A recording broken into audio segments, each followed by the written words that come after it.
Baik, terima kasih Mas Heru waktunya. Ntar saya coba share screen.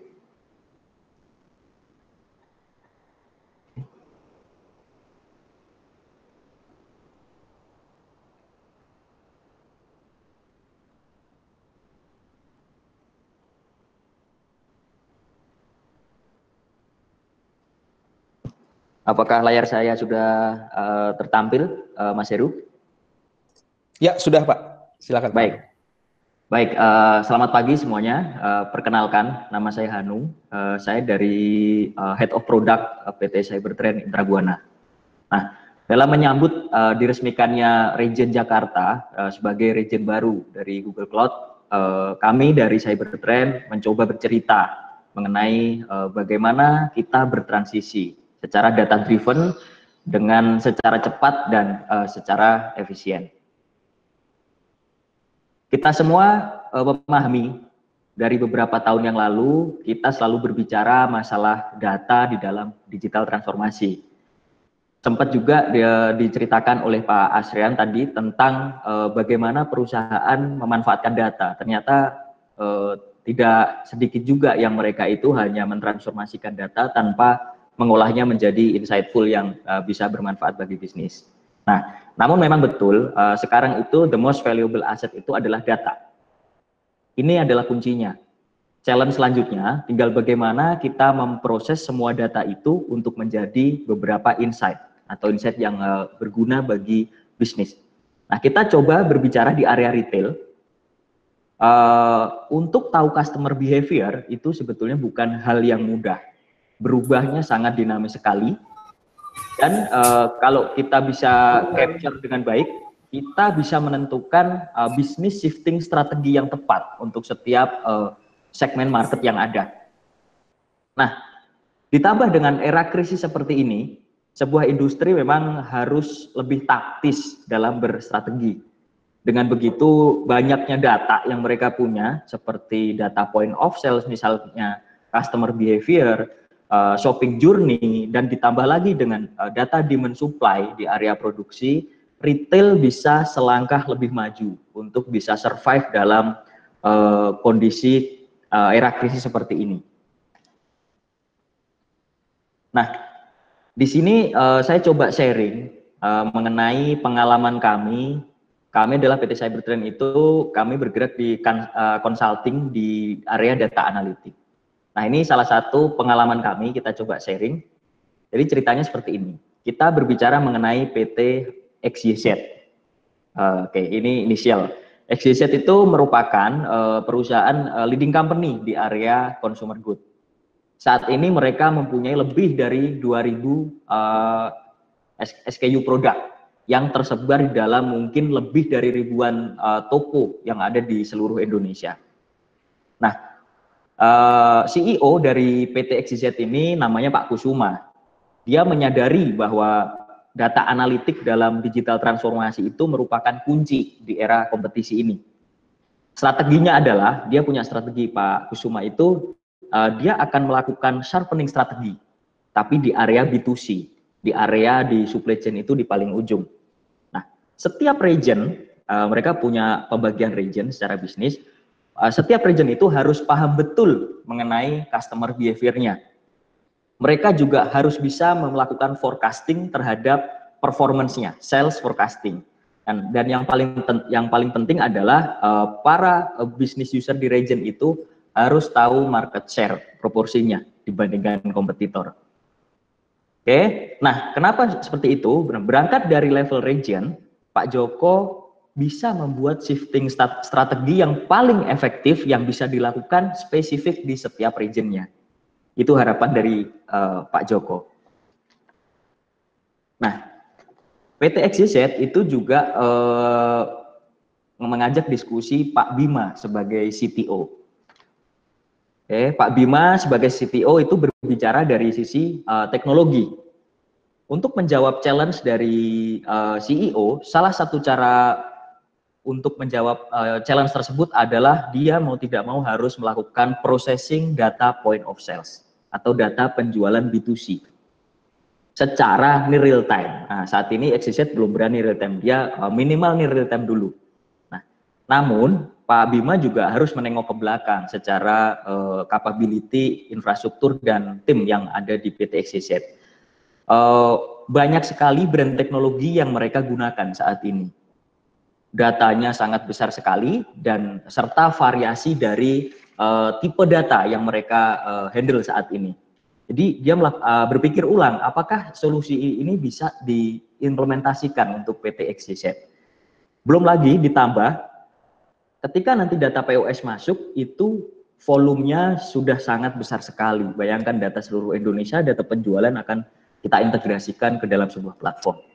Termasuk juga dia harus memikirkan bagaimana legacy data warehouse yang saat ini sudah ada, atau existing data warehouse. Atau mungkin tadi Pak Asrian menyebut dengan traditional data warehouse. Apakah mampu itu untuk menampung data sekian banyak? Nah, habis itu Pak Bima juga berpikir, dia harus menyiapkan infrastruktur yang luar biasa besar. Belum ditambah lagi, business user itu selalu mengeluhkan mengenai speed of access atau speed dari query yang dihasilkan. Jadi Pak Bima sangat memikirkan hal-hal tersebut. Nah, lanjut kita berbicara dari financial perspektif. Ibu Cindy sebagai CFO sangat mendukung apa yang Pak Kusuma inginkan sebagai CEO. Dia juga merasakan bisnis challenge ini sangat besar dan impactful terhadap finansial perusahaan. Namun, beliau tetap menekankan value of investment jika CTO akan mengimplementasikan solusi pengintegrasian data point of sales untuk PT XYZ ini. Nah, kami dari Cybertrend coba memetakan challenge dari PT XYZ dari dua perspektif. Pertama adalah perspektif business challenge. Yang dibutuhkan PT XYZ adalah single truth system sebagai self-service analitik. Kemudahan dan kecepatan akses adalah keharusan di sini. Dan yang tidak kalah penting adalah insight value yang diberikan kepada perusahaan tanpa mengesampingkan cost effectiveness. Nah, yang kedua, rekan-rekan, kami coba petakan dari challenge dari sisi teknis. Di sini kita bisa lihat volume serta silos data, yang pasti datanya ada di mana-mana dan volumenya sangat besar. Variasi bentuk serta banyaknya brand teknologi itu juga merupakan sebuah obstacle baru.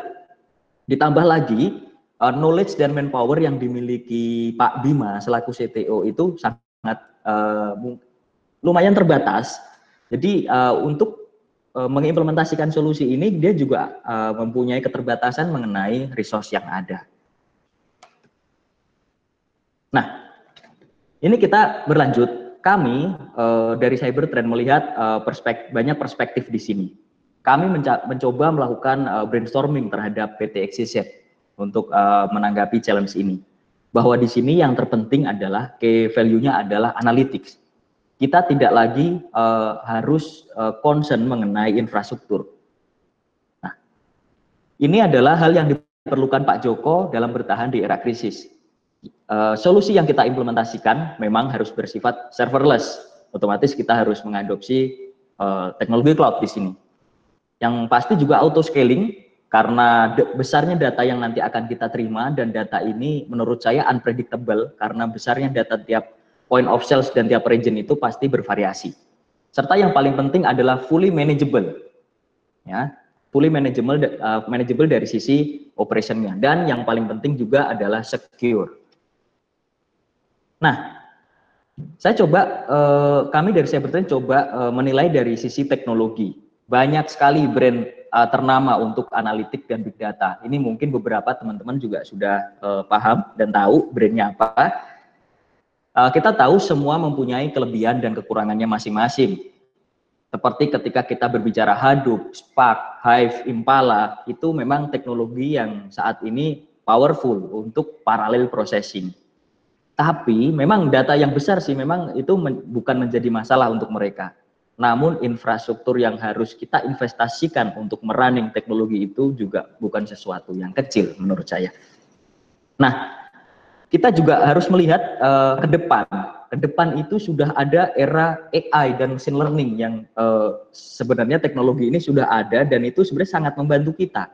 otomatis kita harus informasikan juga kepada PT XYZ untuk gimana kita harus bikin path untuk menuju ke area machine learning dan AI di sini. Kita harus mempertimbangkan. Nah, untuk menuju ke situ, kita juga harus mulai dari sekarang, kita juga harus prepare bagaimana resource yang ada saat ini. Apakah kita sudah siap untuk menuju era machine learning dan AI ini. Nah, kami di slide ini, kali ini adalah overview solution dari Cybertrend. Kami di sini memilih Google Cloud Platform sebagai solusinya. Semua benefit dari beberapa teknologi di atas sebetulnya dirangkum oleh si Google. Semua terakomodir di sini. GCP itu sudah mengadopsi parallel processing, data analitik, machine learning, AI, seperti yang tadi disampaikan Pak Asyan sebetulnya. Nah, yang pasti adalah serverless dan auto scale untuk kemudahan operationnya. Teknologi parallel processing sudah menjadi core proses di dalam teknologinya Google, serta kemudahan kita dalam shifting dari tradisional menjadi AI dan machine learning, itu hal yang menarik. Nah, di sini saya coba ceritakan, di sebelah kiri itu adalah source systemnya, ada ribuan atau mungkin ratusan ribu POS data. Data POS ini bersifat real time karena ini adalah data transaksi penjualan setiap harinya. Belum lagi ditambah di sebelah atas itu ada on-prem legacy database. Saat ini PT XYZ mempunyai beberapa legacy database, data warehouse, MDM, master data management, segala macam, data katalog itu mereka punya. Nah, bagaimana kita mengintegrasikannya? Kita di sini saya menggunakan at least ada 4 produk dari Google yang tadi sebenarnya ini juga sudah disampaikan Pak Asyan. Yang pertama di staging area kita menggunakan cloud storage. Apa sih cloud storage itu? Jadi salah satu produknya Google, cloud storage itu adalah sebuah platform untuk menyimpan data-data secara cold atau sebagai ruang penyimpanan file di situ. Jadi nanti semua POS data itu akan secara real time masuk ke dalam cloud storage sebagai staging. Nah, setelah data tersimpan di situ, itu sudah masuk ke domainnya PT XYZ. Selanjutnya adalah kita harus melakukan data pipeline. Di sini saya menggunakan data fusion. Ini teknologi yang baru, lumayan baru dari Google. Data fusion itu adalah sebuah data pipeline tools yang bersifat GUI, graphic user interface, dan sangat less coding. Nanti saya coba demokan di sini.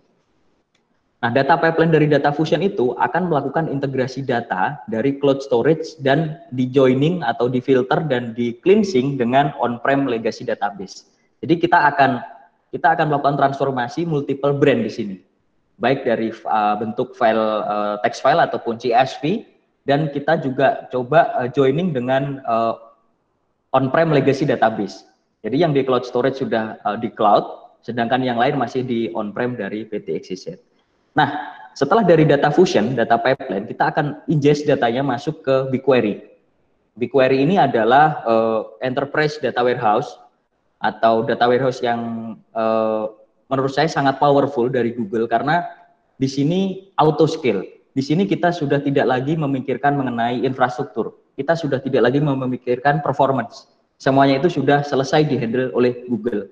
Kita hanya fokus dan kita harus fokus di analitik atau insight apa yang bisa kita berikan di dalam data kita. Nanti kita akan coba demokan bagaimana kita membuat data modeling secara gampang dan SQL based menggunakan BigQuery. Nah, selanjutnya, setelah data itu diolah menggunakan BigQuery, apa selanjutnya? Yang pasti adalah data visualisasi. Nah, di sini Google menggunakan Google Data Studio. Nanti saya coba show beberapa dashboard kami menggunakan Data Studio untuk PT XYZ. Ya, ini kurang lebih solution komponen dari kami untuk PT XYZ. Nah, setelah itu saya coba akan lanjut overview demo kami di on top of Google. Bentar, saya stop dulu.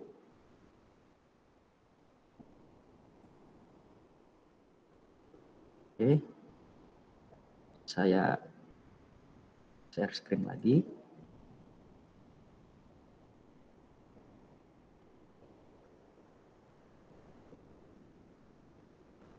Layar saya sudah terlihat, Mas Heru. Mohon maaf, saya berpindah menjadi Chrome. Sudah, Pak. Sudah, baik. Silakan, Terima kasih. Pak. Ya. Nah, tadi ketika kita berbicara data visualisasi itu adalah output atau sebuah insight yang bisa kita dapatkan ketika kita sudah melakukan integrasi data, kita sudah melakukan data pipeline, kita sudah melakukan analitik, machine learning segala macam. Itu ujungnya ada di visualisasi. Itu presentation layer. Nah, di sini ini adalah tampilan dari Google Data Studio. Kita bisa membuat dashboard dengan berbagai macam source system di sini. Saya akan coba share apa yang sudah kita buat.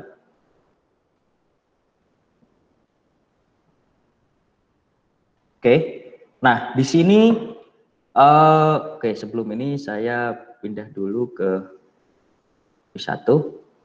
Ini dashboard yang sudah kita buat menggunakan Google Data Studio, menggunakan dummy data dari PT XYZ. Nah, di sini adalah kita coba menampilkan insight, kita melakukan monitoring terhadap performance dari setiap region.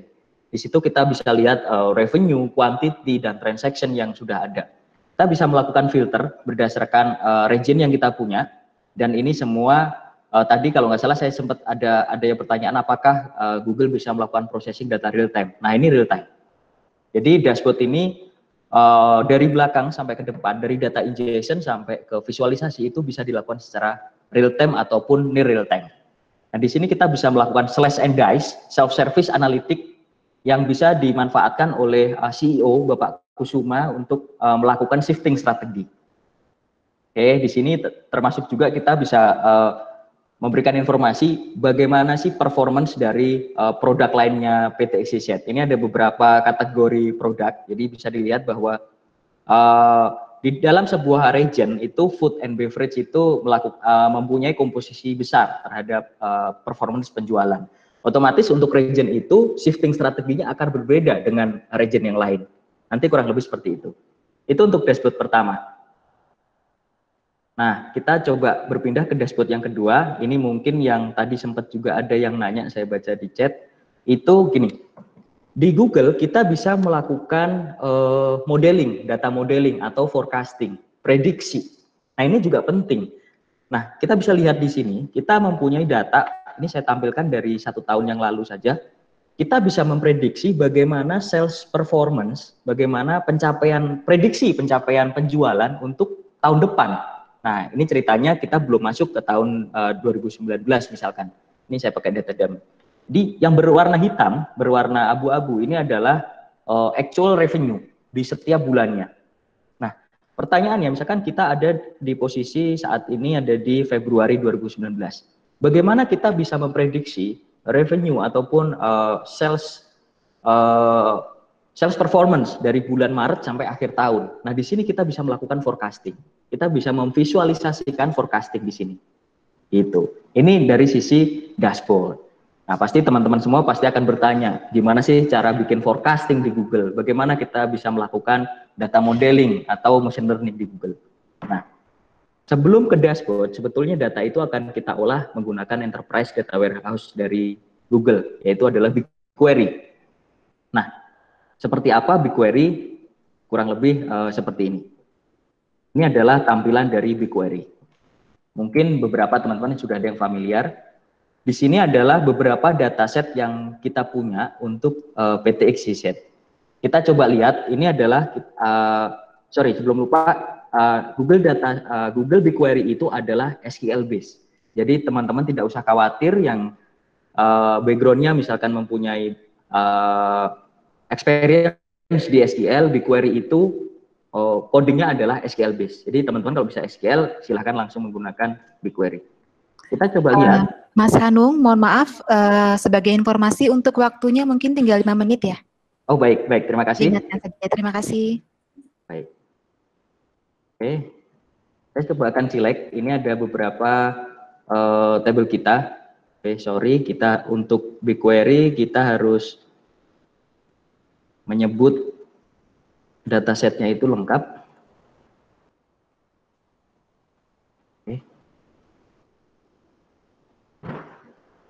Oke, ini di sini adalah beberapa sampel data kita untuk performance sales di setiap region.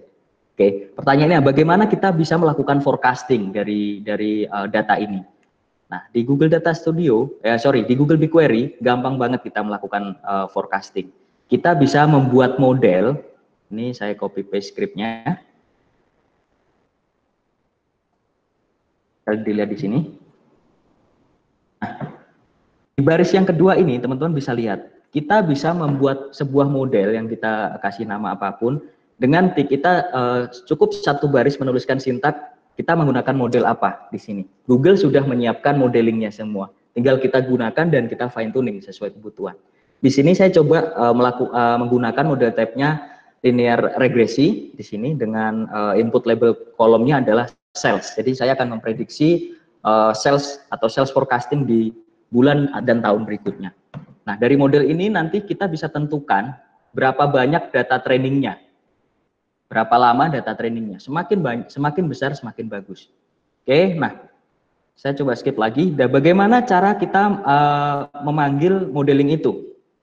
Oke, caranya gampang banget, semuanya juga sudah SQL based, jadi teman-teman nggak usah khawatir. Oke, kita tinggal panggil ada di sini. Di baris ini kita bisa memanggil data sebentar. Nah, kita tinggal panggil nama modelnya dan kita berikan informasi itu adalah modeling untuk data apa. Nah, di sini hasilnya bisa dilihat di belakang bahwa untuk bulan Maret untuk produk lain elektronik itu prediksinya adalah sekian untuk nilai penjualannya dan sekian untuk kuantitinya. Jadi kita bisa melakukan data modeling di BigQuery. Nah, kita coba ke belakang, bagaimana dengan data pipeline-nya, bagaimana dengan integrasinya. Di sini saya menggunakan Cloud Data Fusion. Cloud Data Fusion itu adalah drag and drop less coding untuk data pipeline. Nah, ini di arsitektur yang tadi saya ceritakan, saya akan mengintegrasikan data dari Google Cloud Storage dan saya akan join dengan existing atau legacy database dan akan kita ingest ke dalam BigQuery. Nah, setelah semua datanya terproses, kita bisa melakukan manipulasi file yang sudah ada di query di Cloud Storage misalkan. Nah, di Data Fusion itu semuanya adalah configurable. Kita tidak usah melakukan banyak-banyak coding di situ. Semuanya bisa kita tinggal ngisi properti yang ada di dalamnya. Nah, ini sedang loading. Oke. Bahkan saya query. Oke, sambil nunggu. Nah, Cloud Data Fusion itu di dalamnya itu sudah kita bisa melakukan deployment ataupun drafting. Nah, ini contoh beberapa ETL kita yang sudah kita deploy di dalam Data Fusion. Di sini kita bisa lakukan scheduling dan run. Kita misalkan pilih salah satu. Bentar. Oke, saya pilih list. Nah, di sini adalah ETL kita yang sudah kita deploy di dalam Cloud Data Fusion. Nah, di sini kita bisa set dia apakah berjalannya schedule atau tidak. Kita bisa berbagai macam melakukan konfigurasi dan yang paling penting kita bisa set untuk setiap job itu berapa resource yang digunakan. Semakin kita set ini besar, semakin bagus. Nah, untuk job-job yang kecil ini kita bisa adjust sesuai keinginan kita. Itu untuk Data Fusion-nya. Kurang lebih seperti itu. Saya coba akan balik di presentasi lagi. Mas Heru, maaf, kelihatan PPT saya sekarang? Oke, baik. Terima kasih. Nah, sekarang kita berbicara benefit apa yang didapatkan PT XYZ ketika menggunakan end-to-end solution dari Cybertrain menggunakan Google Cloud Platform. Seperti teman-teman lihat tadi, GCP adalah serverless dan fully manageable cloud. Sangat mudah dalam operationnya, semuanya drag and drop. Tidak diragukan lagi kemampuan handling data yang besar, seperti yang disampaikan Mas Asrian tadi. Juga Google juga sudah sangat memperhatikan faktor security untuk data-data teman-teman semua. Jadi teman-teman tidak usah khawatir mengenai hal ini. Dan yang paling terakhir, kemampuannya adalah untuk menghasilkan insight dalam menjawab kebutuhan rekan-rekan industri. Nah, selain yang sudah saya presentasikan tadi, kami dari Cybertrend mempunyai beberapa solusi produk yang kita bangun sendiri berdasarkan industrial base. Ini bisa kita lihat, kita ada modul untuk retail, consumer good, distribution, logistik, insurance, multi-finance, banking, plantation, mining, manufacture, transportation, dan services yang lain. Dan yang pasti ini semua adalah kita bangun menggunakan solusi semuanya dibangun on top of Google Cloud Platform. Kurang lebih seperti itu. Terima kasih atas waktunya. Saya kembalikan lagi ke moderator.